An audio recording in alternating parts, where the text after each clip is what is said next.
Thank you for that nice round of applause. It's great to be here.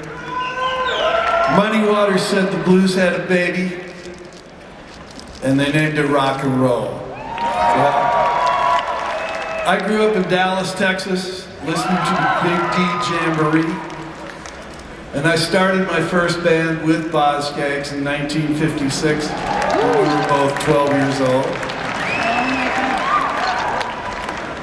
And we were soon backing up Jimmy Reed. Later in college, the University of Wisconsin, I was a member of the Student Nonviolent Coordinating Committee. I was a freedom rider and a war protester. I spent 3 years playing blues in Chicago. I played rhythm guitar for Buddy Guy. And I was befriended by the gentleman Howlin' Wolf. I had visited Fritz Perls at the Esalen Institute in Monterey, and I still wasn't satisfied. Now, blues historian Dave Joya said, "The outsider is best capable of giving expression to what is destined to become mainstream reality." Well, I definitely felt like an outsider. And I remember so clearly the first day I did arrive in San Francisco was 1966. I had $5 in my pocket and I was living in a Volkswagen bus. And I went straight to the Fillmore Auditorium and bought a ticket. And I did see the Paul Butterfield Blues Band. And Paul invited me to sit in and announced I had arrived. Well, within a week I got a gig playing bass for Lightnin' Hopkins at the Matrix. Within a month I had a blues band together.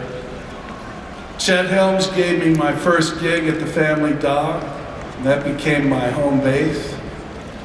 And it might be Johnny Cash one night, and the Modern Jazz Quartet the next, followed by the Grateful Dead, and then Muddy Waters, and then Country Joe and the Fish.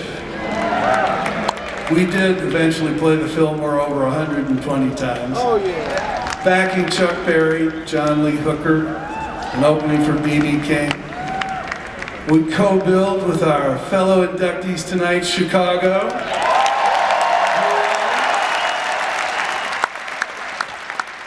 And it was a new kind of concert experience that was being created.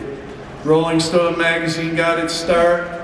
Before I knew it, Dick Hodge had negotiated a contract for me with complete artistic control, and I signed with Capitol Records. Soon after, we started developing FM radio, playing gigs all over the country, building huge PA systems, fantastic light shows, doing gigs at football stadiums all around the world. And today's rock concert is a direct result of what started in San Francisco 50 years ago.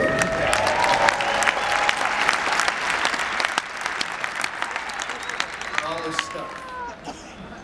I want to thank my parents, Sonny and Bert, for bringing me into the world and playing music in the house every day. I want to thank my godfather, Les Paul, for teaching me my first chords. I was 5 years old.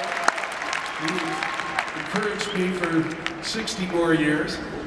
And I want to thank T-Bone Walker for teaching me how to play the guitar behind my head while doing the splits when I was 9.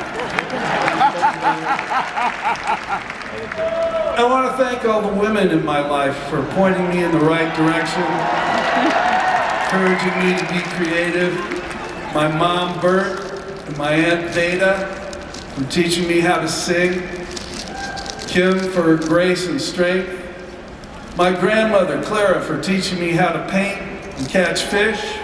And especially my wife, Janice, for always believing in me, encouraging me to keep working on new music and growing, and for sharing her life with me. I love you, darling.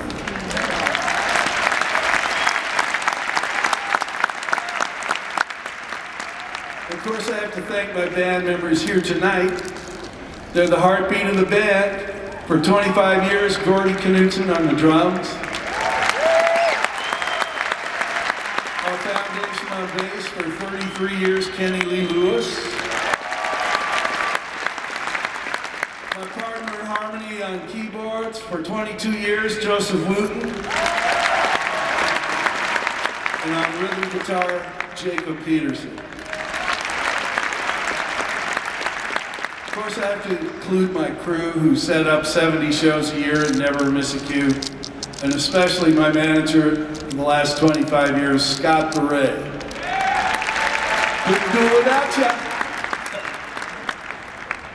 So the list wouldn't be complete without mentioning Norton Buffalo, Gerald Johnson, Dickie Thomas, John King, Tim Davis, Lonnie Turner, Barry Goldberg, Ben Sidran, Greg Douglas, and Engineers Supreme Jim Gaines, and David Cole, and the ultimate road manager and master of ceremonies, Lester T. Pouncey. Thank you, Lester. Lester was a Marine sergeant when I met him. He had just come back from Vietnam and he collected my money. He kept the band moving right along and he didn't take any nonsense, and we needed him every day and he provided great assistance. So I do not want to overlook Lester Pouncey ever.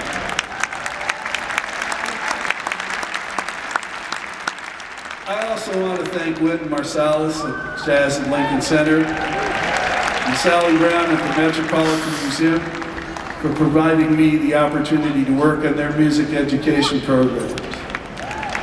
And to the Rock and Roll Hall of Fame, I thank you for your hard work on behalf of all musicians, and I encourage you to keep expanding your vision, to be more inclusive of women, and to be more transparent in your dealings with the public.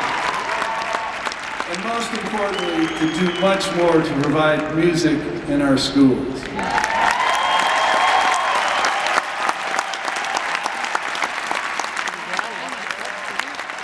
And to you, the audience, the people who love a good song and a good record, and who attend live concerts and support live performance,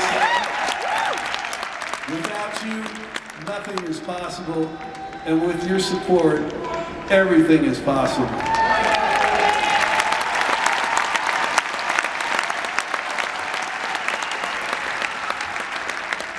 We love you. Thanks from all the members and crew of the Steve Miller Band. Thanks to the Black Keys. And now let's do what we came here to do. Let's play some music.